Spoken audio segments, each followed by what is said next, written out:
From the Iowa Agribusiness Radio Network studios in Des Moines, this is Iowa Ag Matters. I'm Riley Smith. In today's show, Mark has another clip from the latest episode of Pod's Potential. I talk with Brent Hershey of Hershey Ag about his switch to Prop 12 compliance, and Dustin visits with National Corn Growers Association Vice President of Public Policy, Leslie McNitt. Now let's welcome in our hosts, Mark Magnuson and Dustin Huffman. Well, welcome into another edition of Iowa Ag Matters. Lots to get to. Mark, for once this week, the grain's starting off, well, especially after yesterday, the grain's starting off in the positive direction today. I shouldn't say for once this week. They got out of the gate pretty good on Monday, but yesterday was not a good day. We saw a lot of down in the corn and soybeans, but they are making that up and then some here today. I know you're going to be talking with Jim McCormick of agmarket.net, a lot of things that the markets are watching, including the weather, which it is going to be toasty these next couple of days. I know I got to go to the Heart of the County Fair presentation tomorrow up in Story County, and she is going to be a bit of a scorcher. Yeah, Dustin, you better have your sunscreen with you because it's going to be hot and warm out tomorrow. And as you mentioned, watching the ag marketplace, and the big news story right now that is making waves in the ag marketplace is nothing to do here in the United States at the moment. Of course, the weather is a big factor, but right now with the wheat markets, it's the situation with the Russia-Ukraine war. And, you know, it's a little bit sad because that has been going on for so long, but it's kind of gone on the back burner. And we haven't really paid much attention to it, but we have to remember there's still a war over there. There's still people fighting and dying. And it is affecting right now the ag marketplace because, much like the Strait of Hormuz is such a choke point in the Middle East, there is a strait. I can't remember offhand what the name of the strait is there, where there is a lot of wheat that moves through. And there's attacks right now, strikes that are going on there that are making it difficult to move that wheat. And as we know, Ukraine and Russia, major players in the world of wheat production. Yeah, Mark, and that is a big area there. And what you're looking for is the Kerch Strait up in the Black Sea there, and that could very well be a bottleneck for the world wheat trade. A lot of that comes out of that area. And of course, Europe looks to that, especially when they're having weather problems of their own. They've been having domes of heat like we've been dealing with across Europe, and talking about, you know, what I was surprised about him, Mark, was the fact that how many Europeans don't have air conditioning because they usually don't deal with this kind of heat. And so they've been suffering, but that's been affecting their crops as well. And so they're going to be looking for what wheat they can get anywhere else. And we don't necessarily produce a lot of it, especially in this area. We do in the southern plains. But again, you know, how much are we going to be able to supply to make up for what Russia and Ukraine are doing to each other? And like you said, that is something that we've been watching because it's been on the back burner with every other thing. It's just become, unfortunately, because it's not a big, huge newsmaker, it's just kind of been a back and forth, a little bit of this, a little bit of that. It has gone to the back burner. And so it is unfortunate that things like that are happening, but it has flared up here as the Ukraine has started hitting some of Russia's export areas. And, you know, the president also giving Ukraine the means possibly to build Patriot missiles, and that would give them a little bit of an advantage as well. And then on top of all of that, I believe I've also heard that there's some struggles with the wheat being grown in France, which, as we know, you mentioned the heat. There's been many issues there in France with the heat. And so France also a big player in the wheat production area. So there's just a lot going on right now with the wheat marketplace. And it's mostly, you know, negative weather concerns, but that is giving some positivity to the wheat side of the market. And as we often see in the grains complex, sometimes when a commodity takes off, it can help out some of the other commodities along with it. Yeah, that it can. And so we're going to see how that goes. Well, wheat usually is closely tied to corn, and therefore that could be a major mover for us as well. Well, we'll go ahead and jump into those grains. As we said, Jim McCormick of agmarket.net, our analyst here for the day, and he talks with Mark Magnuson right now about corn, soybeans, and that wheat situation. Joined today by Jim McCormick of agmarket.net. Jim, what's happening with the trade in the grains? Hey, good morning. We are seeing a very strong day in the wheat, which is kind of leading the complex up. What's driving that is the Ukraine and the Russians are now exchanging missile and drone fire, affecting essentially the ability to get wheat out of both of those countries. Russia's going after some of the Odessa ports in retaliation for the Ukrainians shutting down or trying to, pretty much it looks like almost shutting down the Strait of Azov shipping ability to get the wheat out of Russia. These ports that the Ukrainians have kind of essentially shut down due to the drone activity export somewhere 20-25% of the Russian wheat that is, usually goes out into the open market. They're going to try to route it through the Black Seas, but just that uncertainty of how efficient the world can get wheat from both of those countries has added a little bit of war premium back into the wheat market. That's allowed corn to be up 3 to 4 cents, and beans are pretty much trading unchanged as we speak. Jim, what's the latest on the weather situation here in the United States and what we've seen in the forecast? Right now, the weather, the heat is on, no doubt about it. It is intensifying for the next couple of days. The models do seem like they are backing off on this heat as we move into next week. Of where the rain falls as we go into next week is still a little bit of a debate, depending on which model system we're looking at, GFS or Euro. And that's kind of what we're going to be watching to see. The crop ratings surprisingly improved this past week. Most people are already thinking more likely they are going to drop. And then that next week's follow-up rain that is going to be very critical after this extreme heat that a bulk of the Midwest has been seeing as we speak. And what does it look like for that rain? Is it supposed to be widespread? Well, if you look at it, that's where it's kind of interesting.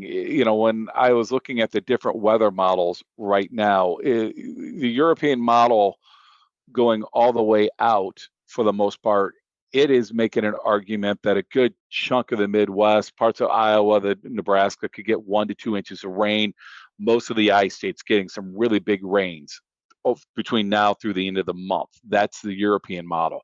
If you look at the American model run, they put some rain in Minnesota. Then the bulk of it is Illinois East and Iowa, Nebraska, Kansas, South Dakota. The GFS model says they are not going to get much rain presently. Now, these models run every 12 hours. So, folks, it will change. But there is a little bit of divergence. And I think, Mark, that's part of the reason why we're seeing a little bit of support to the market as we're just waiting to see where this rain falls and how intense it will fall. And this, of course, is the time of year where the market is very closely watching that weather and those very important growing stages for our crops. This year at the Iowa State Fair, Fair Spirit meets 250 years of American history in a celebration across the fair. See the America 250 Iowa display and a permanent sculpture created just for the fair. Walk the Iowa Veterans Memorial Walkway honoring service and sacrifice. Experience 250 years of the American flag, along with red, white, and blue contests and fair favorites. Then look to the sky for drone shows glowing in red, white, and blue, lighting up the fair like never before. From history to celebration, it all comes together at the Iowa State Fair. Learn more at iowastatefair.org. August 13th through the 23rd.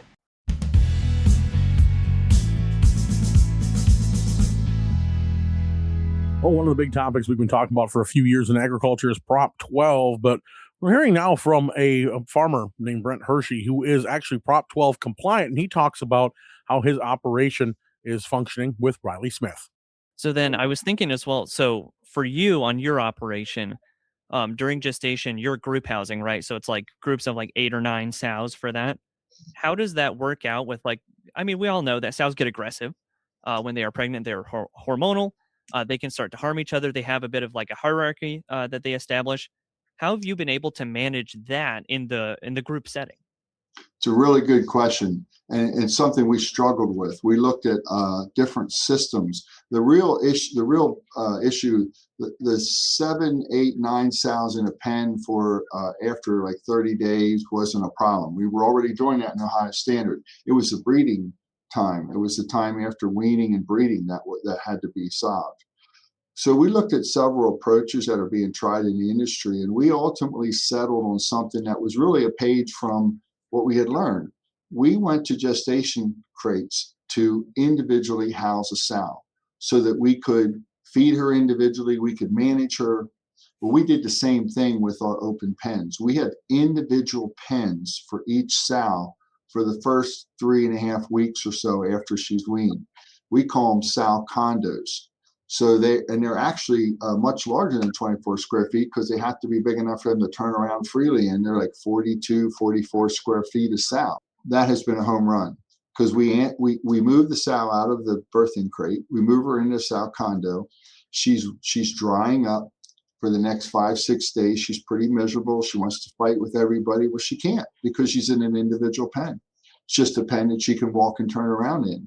And then when we go to breed her, she's still in that pen. So the breeding process is very simple. And we didn't have to reinvent any of that. And the management of that system was very simple. It took more square footage than we wanted to give up. but the payback was it was so much easier to run and manage. And it satisfied that problem of the animal's aggressiveness when she's weaned and being bred when she's in heat. It satisfied all those problems. That was really the reason why gestation crates were invented. Big part of it. So when we look at that, I like that you mentioned how much square footage you actually increased to, beyond 24. Because when you think of just the numbers wise, going from 14 square foot to 24 square foot doesn't seem like that much of a change. So looking then at your setup, like you mentioned, the benefits you've gotten there, do you think that even larger setup, kind of the return on investment there is even maybe like exponentially greater? Well, for us,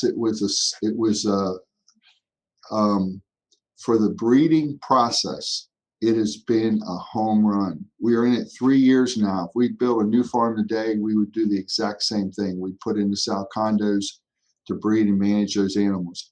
Because what it does is that animal's in there and we're able to feed her differently. We're able to check on her. We're able to, as we're breeding her, we know she's in that pen by herself. And the management for our whole team of the system, there's not a thing we would change 3 years in. And then what happened, what really surprised us was that our production actually went up. So that we weren't expecting that to come. We were fighting to have equal production. Well, instead, we've got all these benefits. Your local radio station brings you the local news you depend on. The Iowa Agribusiness Radio Network complements that with ag news, weather, and market updates tailored for Iowa's farmers. Together, we deliver the best of both worlds, local connection and industry expertise. It's all to keep you connected with the heartbeat of the heartland. The Iowa Agribusiness Radio Network, connecting rural Iowa with the news that matters to you.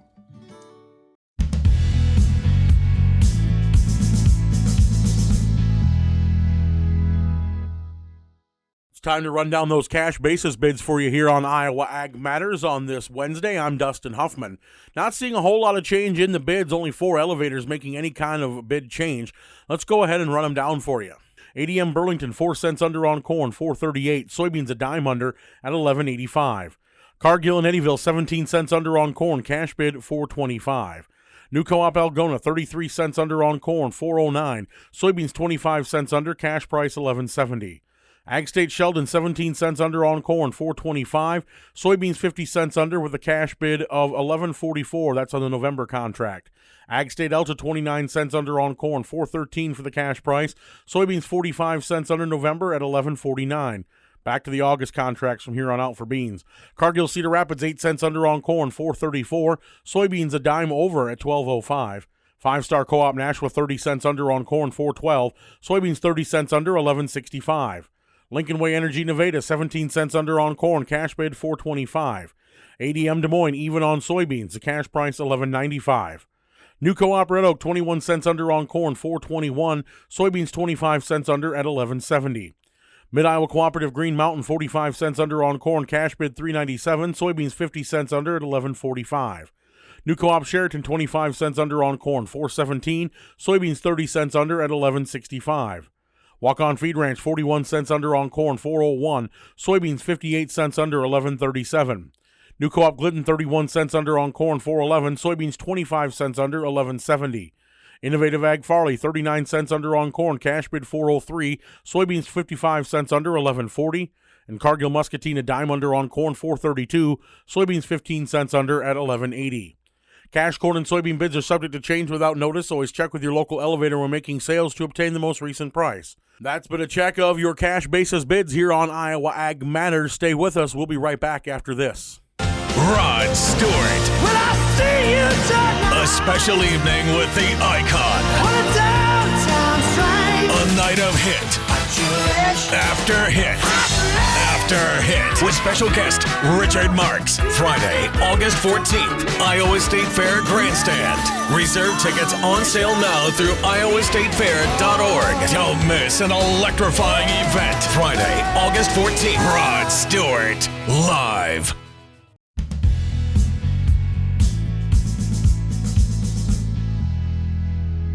Back on Iowa Ag Matters, we are going to get more from the latest episode of Pods of Potential right now. Mark Magnuson talking with the folks at ISA, Iowa Soybean Association, about some of the potential and some of the progress we've seen in the growth here this year in the crop. Mark?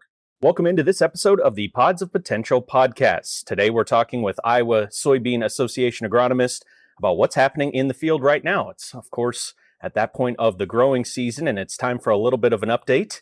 We're here with our friends at the Iowa Soybean Association's Research Center for Farming Innovations, and I'm joined today by research agronomist Shane Beck and conservation agronomist Brock Webb. With the weather in April, did that affect anything for getting that termination done or getting the work that they needed in their fields done because of that rainfall schedule we had? I think a few people were a little worried there for a while. They were waiting on things to dry up so they could get in the field to terminate, but with some of those cover crop acres, they were able to get back into their fields maybe a little bit sooner than some of the other fields as well too, with some of the just less water in the field and more infiltration. So maybe get a few extra days back. And then Shane, you had talked about it a little bit. You said the corn looks like it's off to a great start. Soybeans catching up just a little bit. Do you have any more thoughts on the crop progress so far? Yeah, I mean, with the warm weather we've had, the corn's growing really, really quick. So could see some nitrogen issues, some other more nutrient deficiencies here for a little bit, especially with how quick it's growing. So kind of keep an eye on that as we keep growing here to see if there's anything we might be a little bit short of that we can add in as we're going here. And to that point, we're used to seeing the corn take off in late June, July when it really heats up, but it's been so warm here early that it's probably gotten off to a very fast start, hasn't it? Yeah. And there's some agronomists out there talking about growing too quick, that might see some chlorophyll deficiencies and just extreme growth where we could end up with maybe some tassel wrap or something like we saw last year. So just kind of keeping an eye on stuff like that. And then Brock, for you, the same question. When it comes to just general crop progress, what have been your thoughts for this point of the growing season so far?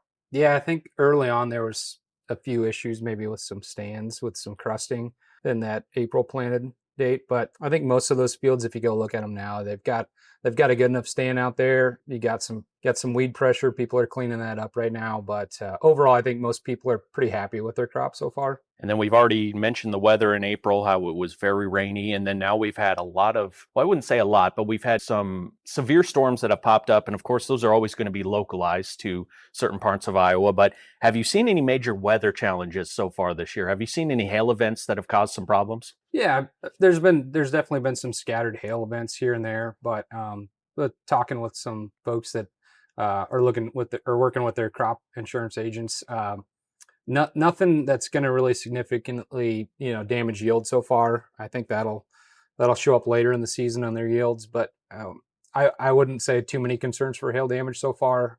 Yesterday we were driving up 141 and there's some pretty significant wind events over there, and we had some corn laying over, but that all looks like it's going to be fine. Might be a little bit of goosenecking, but yeah, nothing too significant or too severe, I would say, at this. And then Shane, same question for you. What do you think about the weather challenges we've seen so far this year? Anything out of the ordinary, or has it just been more of what you see year to year and specifically in those localized spots where those storms have happened? Yeah, generally it's pretty similar to what we've seen in the years past. This week we have seen a lot of high winds that, like Brock said, leveled some corn. Heard some reports over by Dubuque that there might be some corn that snapped off at the ground. So haven't put my eyes on anything like that yet, but there are reports out there. So depending on the stage of your corn, it could be pretty detrimental if it was above that kind of V6 stage.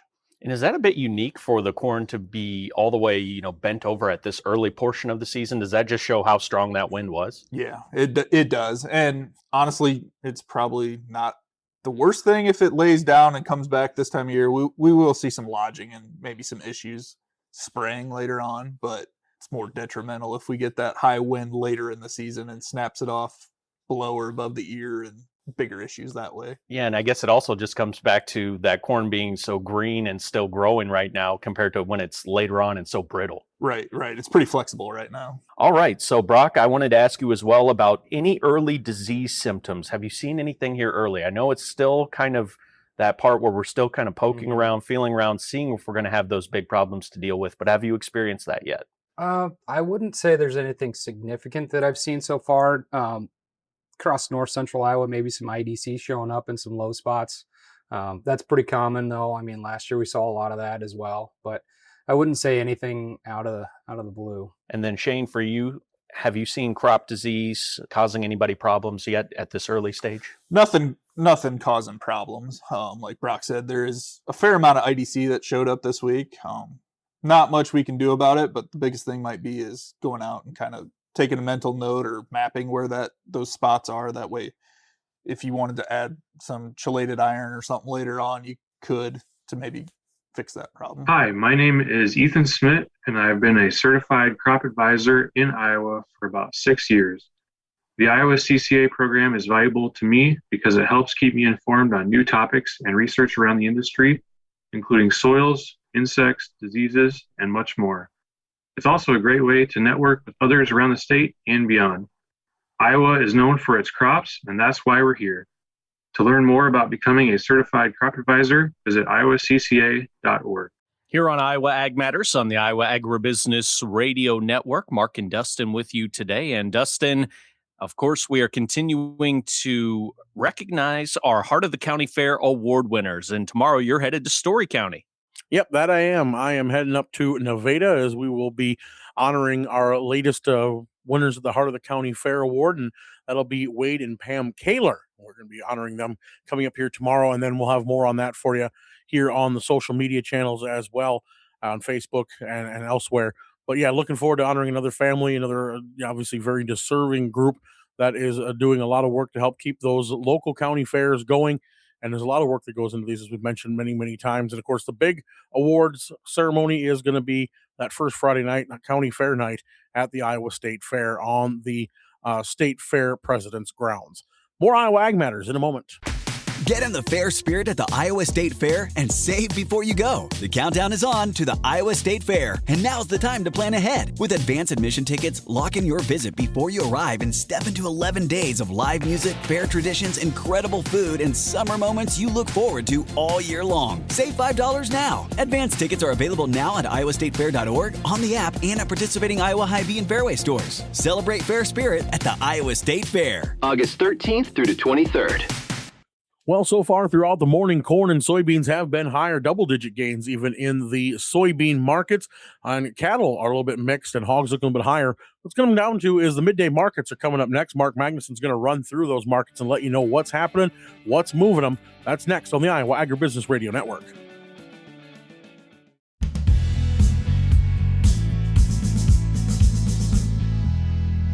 This is the Midday Market Update on Iowa Ag Matters. I'm Mark Magnuson. Joined at midday by Taylor Engum of agmarket.net. Taylor, we started off the day today with a lot of green in the grains, especially on the wheat side of things. Has that continued through midday?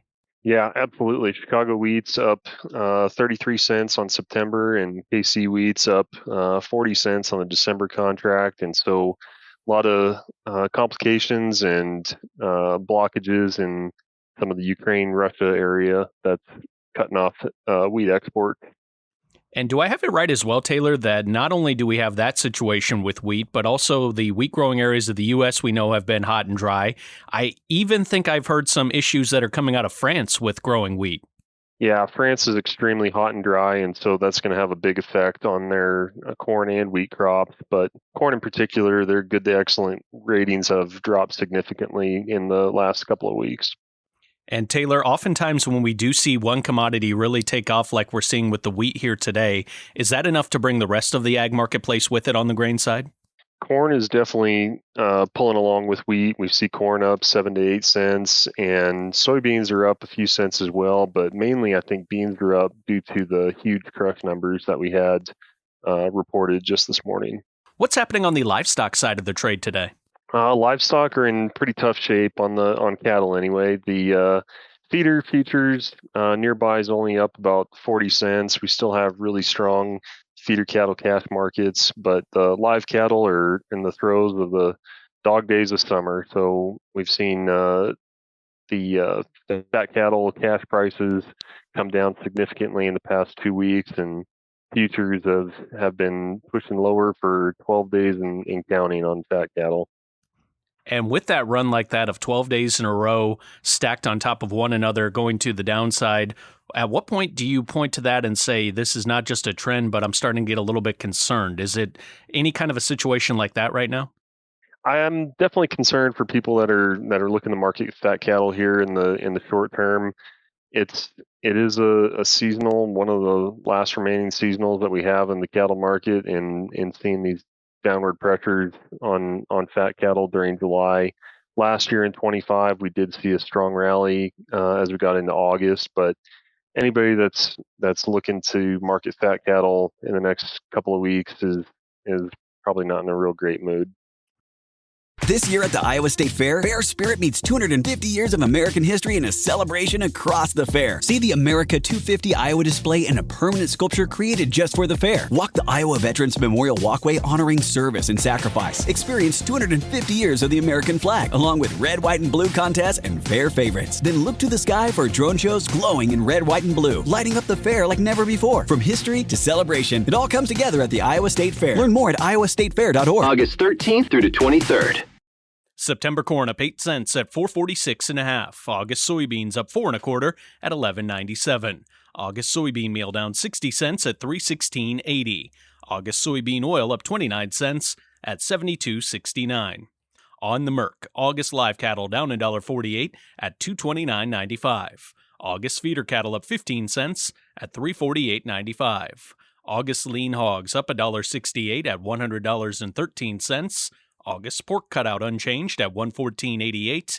Class 3 milk down a penny at $15.75. That was a check of the midday markets on Iowa Ag Matters. I'm Mark Magnuson.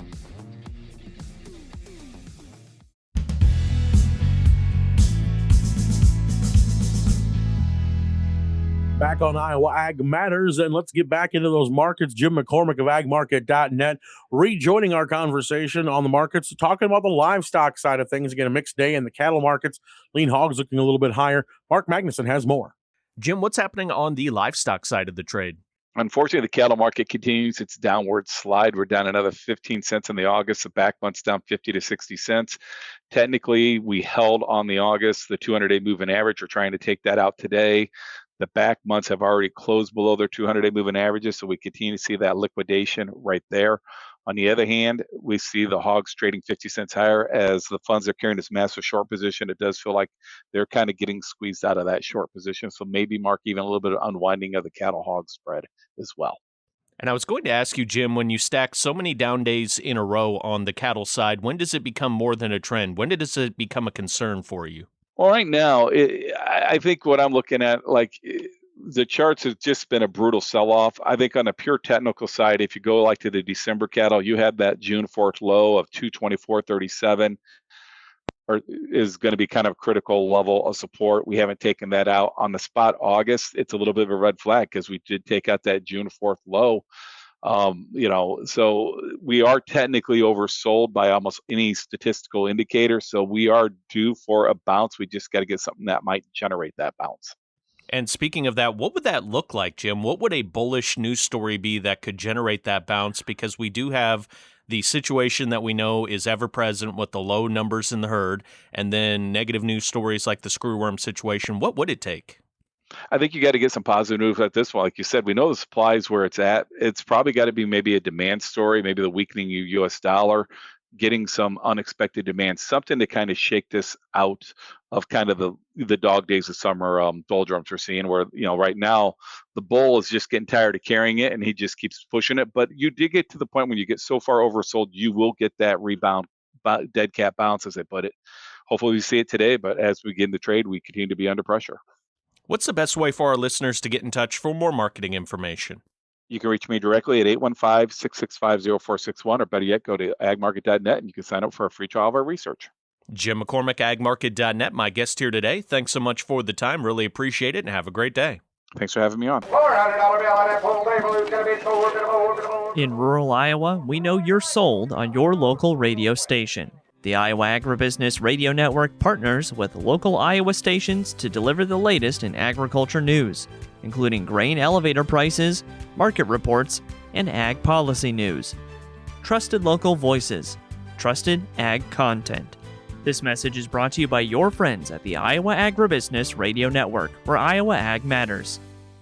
ACM and CMA award winner, Hardy. That's my favorite country song. Live in concert. I woke up on the wrong side of the truck bed this morning. August 13th, 8 p.m., Iowa State Fair Grandstand. You got it good, old boy. With special guest McCoy Moore. Hardy Live. Reserve tickets on sale now through iowastatefair.org. Hardy 2026.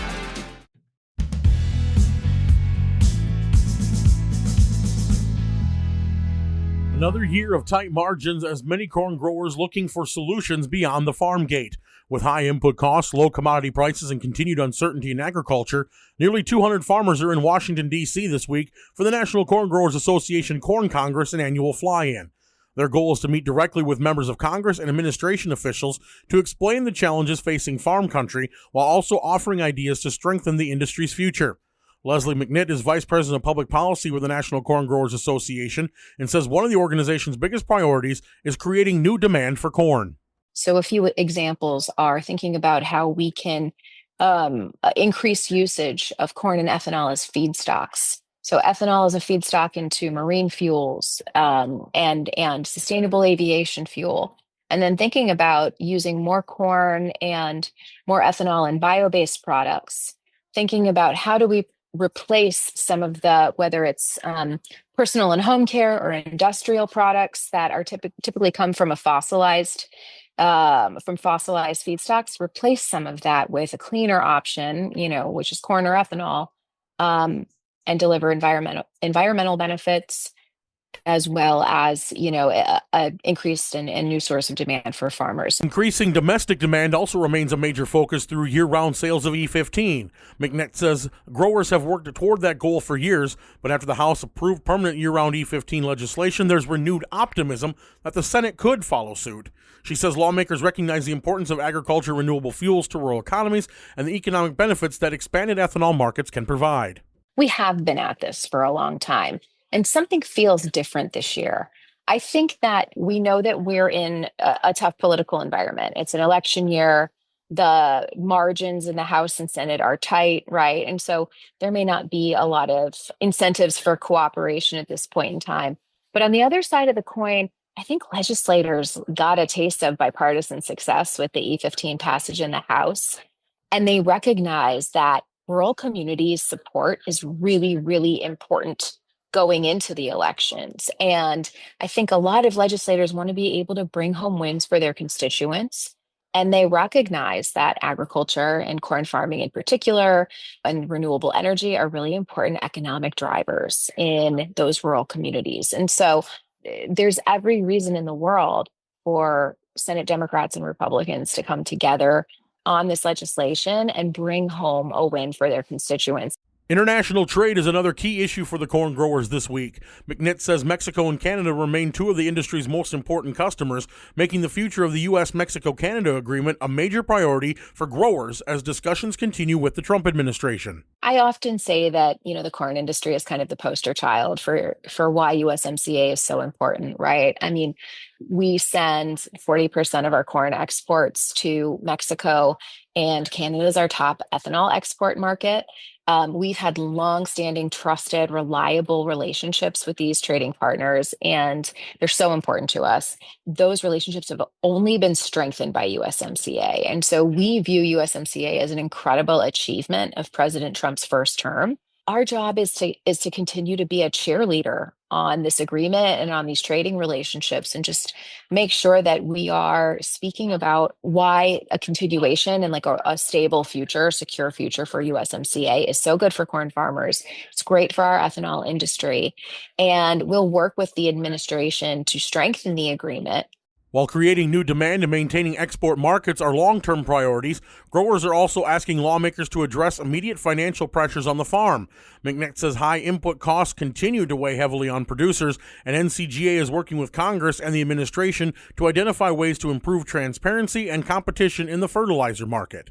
What I'm hearing from farmers is that the input cost issues have really gained a lot of traction.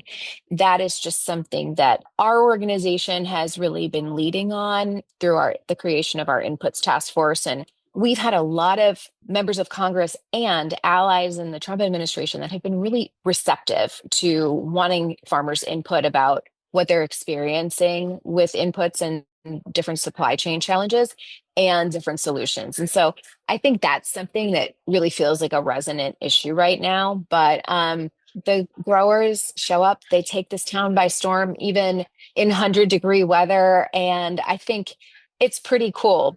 McNitt says that growers attending Corn Congress are bringing real-world experience from their farms to Washington. By combining those first-hand perspectives with policy solutions focused on demand, trade, and input costs, the organization hopes lawmakers will better understand the challenges facing corn producers and the steps they believe can help strengthen the farm economy.